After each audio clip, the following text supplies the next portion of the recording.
Before I, 32 male, was born, my mom found out that my bio father was cheating. They started on the divorce proceedings before she found out she was expecting. When she told him, he said that was impossible since he was infertile and she must have cheated. He asked for a paternity test, but she was emotionally exhausted. I now suspect he was abusive, but she never told me so. So she asked instead that he sign away his parental rights, since he was so sure that I wasn't his. Then she moved in with my grandparents. When I was 14, I asked her about him and I wanted the full story. She told me what I wrote above, and me being an immature teen boy, I threatened to run away unless she contacted him. I thought then that she was just being petty, and if he had proof I was his kid, he would be a dad. When she did, he sent this really hurtful letter to both of us, calling her a lot of names that made my blood boil and accusing her of trying to bleed him dry of his money. That was the day I decided that I didn't need him at all. Fast forward to about 8 months ago. I guess he had a near-death experience and tried to contact my mom to apologize for what he did. Of course, she refused, but he managed to get a picture of me. I am like his clone. He contacted me saying that he was wrong and immature and wanted to get to know the only kid he had in this life. I refused. Then he started trying to bribe me to interact with him, offering to pay for my student loans, offering to get me a house, inviting me on expensive trips. I refused everything. I told my fiancée, female, 29, everything, and she was supportive at first. Then she started to urge me to get him to pay off our loans and help us get a home. I refused categorically. It's relevant to mention that due to the global issue, we have a lot of debt, and we delayed our wedding to pay some of it down. I got fed up and asked him to meet. Then I told him I would never accept a cent from him, and if he tried to contact me again, I would be calling the cops and doing my best to get a restraining order. When I told my fiancée, she exploded, saying that me making that big a financial decision without consulting her showed her just how controlling and selfish I am. Now she left and won't answer my calls. So, am I the idiot? Not the idiot. This isn't a big financial decision. This is you squaring away family affairs and making it damn clear about a relationship with a man you do not want. Unfortunately, your fiancé seems more interested in milking the situation of money rather than caring about how you feel. Good riddance to her, I'd say. Exactly, and you've just learned a valuable lesson. Your fiancé is manipulating you for financial gain without regard for your feelings. She just showed you her true colors. The more I think about it, the more I'm appalled by her behavior. She left in an attempt to manipulate you and guilt you into taking money from a possibly abusive person. She has no problem exposing you to a toxic relationship if it means she'll get money out of it. Sounds like you're better off without her. She's only interested in money. Lucky break, dude. She just showed you who she is. If she was only interested in money, she wouldn't have been with him while he was involuntarily poor to the point of putting off their wedding. There's a difference between struggling and trying the best you can and poverty tourist slumming it, which is a very difficult way of putting his situation and assumes that the idiot dad is on the level but makes the point. I'm going to vote no idiots here. I think you need to keep in mind, though, your fiancé is being practical while you're being emotional. You feel no connection to this man. While I understand pride and dignity, taking his money when he hasn't contributed to your upbringing at all and owes you some money would put you and your fiancé in a much better situation and wouldn't hurt any more or any less than what you're doing now. It's not the most honourable thing to do, it's not the be the bigger person thing to do, but practically speaking, it would make your life much easier and compensate somewhat for the disadvantages of growing up without a father. I, 33 female, have been dating my girlfriend, 32, for 6 years now. She also has a son, teen Max, from a previous secondary school relationship. I have a great relationship with both. My girlfriend has 100% custody of Max and his dad pays child support. I moved into my girlfriend's house 4 years ago and I am responsible for housework. My girlfriend is the primary breadwinner, cooks dinners, etc., so we have an efficient house dynamic. Recently, she's asked me if I could pick Max up from school in the afternoon. For reference, Max goes to school at a special school across the city, meaning it would be a 20-minute drive there and back. She said that she would use the train to get to work and I could drive the car. I refused because I typically finish my housework at midday, have lunch, and then the rest of the day is spent doing my hobbies, knitting and gardening. She insisted I pick him up from school because she had work and she wouldn't make it, however I stood firm. She's since told me that she might have to charge me rent because I don't do adequate housework. First and foremost, I spent my whole morning cleaning the house. She works, does the food shopping, cooks dinners, etc. However, cleaning the house is much more challenging and taxing than the latter three. After this, I told her that I was dating her, not her son, and that he wasn't my responsibility. She told me that it's a package deal and that he is my responsibility as long as I'm in the house for free. In my opinion, this was totally uncalled for. It feels as though she's using rent as a means to manipulate me. After this interaction, she doesn't seem to be her usual self. Am I the idiot? Holy crap, you are the idiot. You finish up by midday and you think you work harder than your girlfriend? Give me a break. Doing laundry and washing a few dishes is nowhere near what she does. And how nasty does the house get that you have to scrub it down every single day for hours? And yes, she is a package deal with the son. She keeps a roof over your head, food in your belly, electric on, cable, Wi-Fi, water to wash. You're super ungrateful, it seems. Honestly, it sounds like OP's girlfriend would be an idiot to herself if she stays with OP. Imagine working all day, paying all the bills, cooking, doing the household shopping, etc. Curious what that etc. entails, and your partner won't even pick up your kid from school because they don't want to disrupt their hobbies. And I can't imagine a house with 2 adults and an older teen gets super dirty overnight.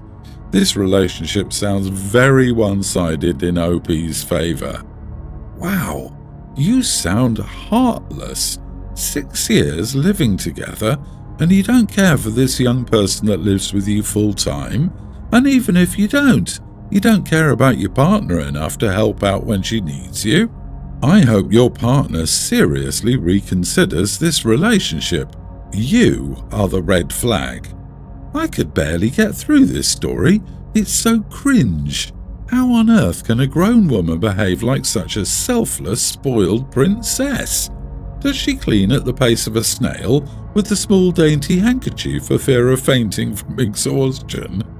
OP, you are the idiot. Learn some manners and apologize not only to your girlfriend but also to her son. Even if he doesn't always like you for whatever reason, treating him like he's a burden you can be bothered with will only cement that.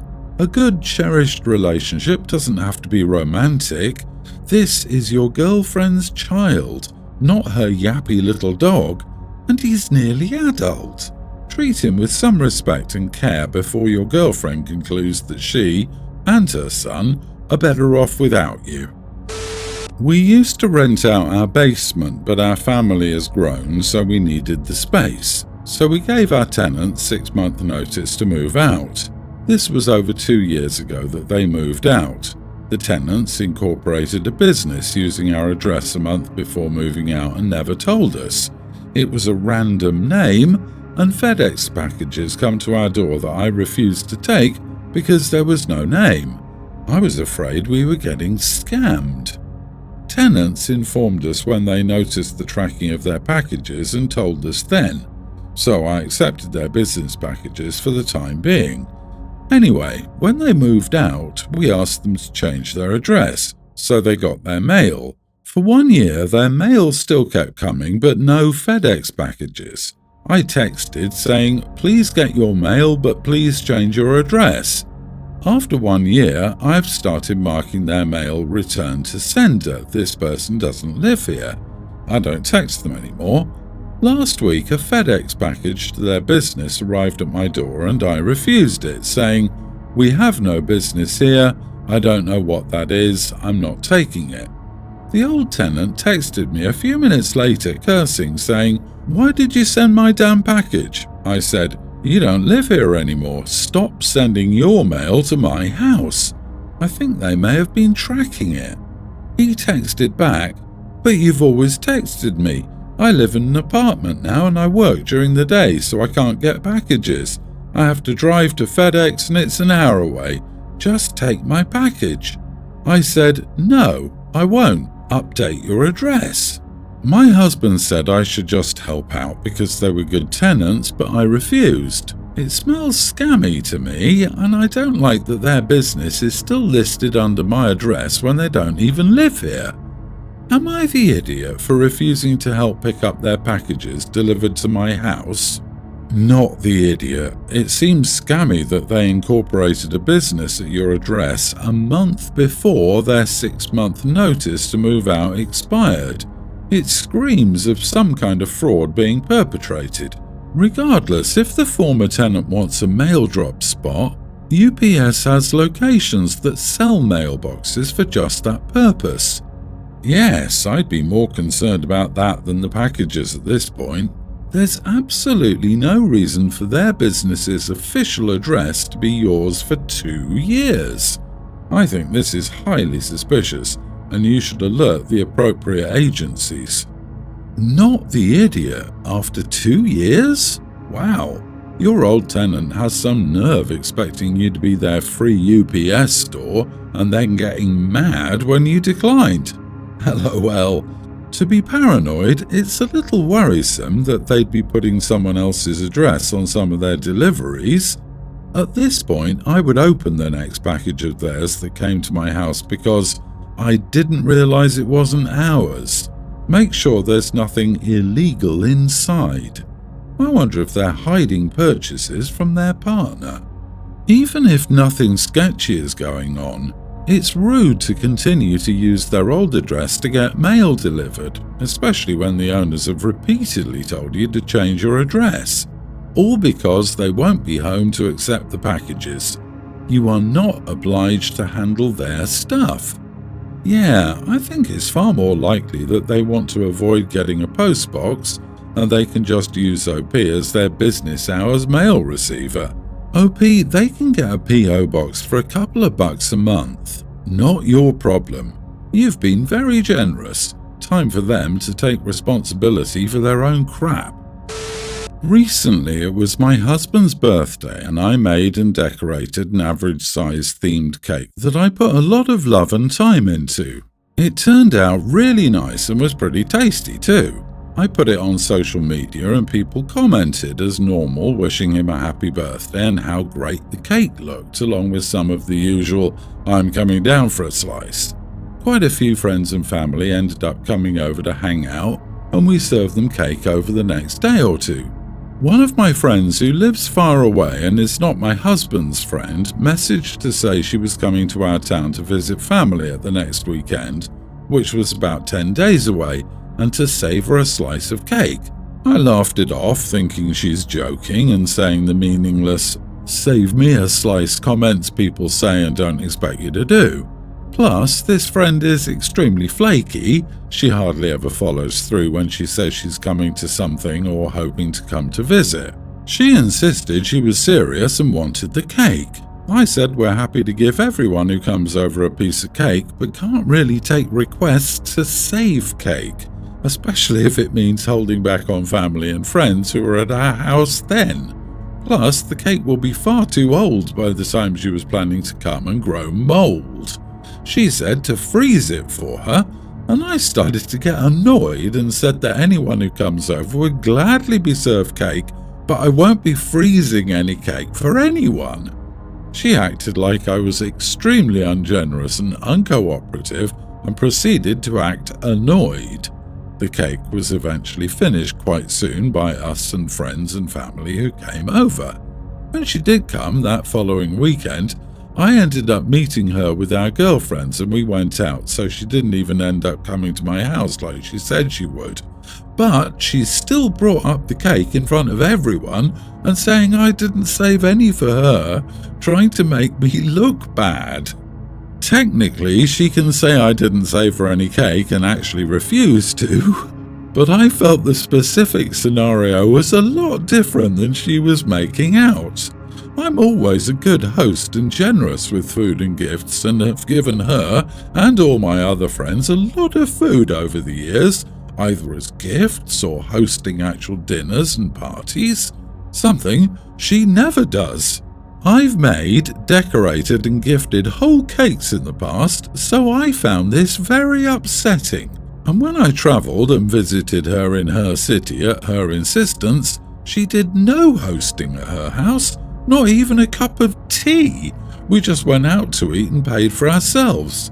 God, I didn't save any cake for her, and now I'm seen as a selfish and ungenerous idiot. Not the idiot. Your friend is pathetic for being so mad that you didn't deny her husband, his family, and your mutual friends a piece of his birthday cake so you could save it for nearly 2 weeks and possibly give them food poisoning. This is so stupid. Who wants a piece of cake that's so old? Apparently someone who is super entitled. Jesus, it was just a slice of cake. If they're going to behave like that over a simple piece of cake, then you might need to reconsider the friendship. Friends don't make us feel the way she made you feel, especially over one slice of stupid cake. LOL, your friend is a child. I would say drop her immediately if she's getting upset over you not saving her a piece of cake. Though I honestly would have made a piece of cake and left it in the freezer, unwrapped, right out of the oven, to make sure it's as stupidly unappetizing as possible. Heck, I would have even made it a horrible tasting cake, way too much baking soda, no sugar. Nothing toxic, just super unappetizing. Your friend seems very dramatic and is trying to cause the scene by making you look like a bad hostess amongst your friends. And you're correct about "save me a slice" being one of those weird throwaway lines that loosely translates to "can't wait to get there." Go no contact, block her on all media, delete her number, and erase all thoughts of her from your memory. Good luck, OP. You deserve better friends. My sister is getting married next month. My kids will be 4 months and 2.5. And she's stated that her wedding is child-free, which I understand and appreciate. I told her when she stated that I probably wouldn't go as I'd have my baby. I was pregnant at this point, and she brushed it off, I guess. Anyway, last month she asked if I'd be a bridesmaid, at which point I reminded her that I wouldn't be able to go because of the wedding. She got upset but left it for a few days and then returned to me asking why. My daughter is exclusively breastfed every 3 hours and won't take a bottle under any circumstance. I've tried, so I quite literally can't leave her. She got upset and said the baby would take the bottle if she got hungry enough, which I'm afraid I have to disagree with. After some more arguing, I told her she could either let me bring the baby or not have me come at all. It was more arguing. I stated, "Then you'll just have to reschedule your wedding," in response to her saying I need to be there. I also told her childcare would be hard to find for my oldest as she's autistic and has pretty severe meltdowns, so it's going to be a struggle either way. She got huffy and left, and ever since then the family has been treating me like I told her I'd kill her firstborn. I feel awful for upsetting her, and I know I could have been kinder. So, am I the idiot?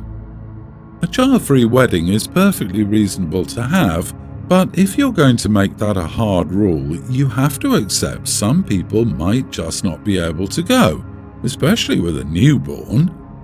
Not the idiot, OP. This is the consequence of her choices, not yours. I had a similar issue with my cousin, who was getting married a month after I was due to give birth and wanted her wedding entirely child-free. I thanked her for the invite and declined her request that I be a bridesmaid because I would have, at most, a 4-week-old baby. After declining her invite, my cousin went off. No one in the family had ever seen anything like it. 9 years later, and she still doesn't talk to me. It makes family gatherings a bit awkward, but it was her choice, and the longer it goes on, the more unreasonable she looks. Seriously, she knew you were pregnant and still scheduled the wedding close to your due date. Although it's reasonable to have a child-free wedding, she knew damn well you'd have a baby by then. Could she not make an exception for newborns, though? It's not like they cause chaos by running around and carrying on. They mostly sleep, LOL. I'm sorry, OP. If your sister really wanted you there, she would make accommodations for your children. And they didn't just suddenly appear. She's known all along. You literally can't leave your baby because of feeding. But what sister or auntie doesn't want her niece fed properly? Tell her that if she wants you there so much, she can find appropriate childcare for a special needs child and a newborn, and pay for it.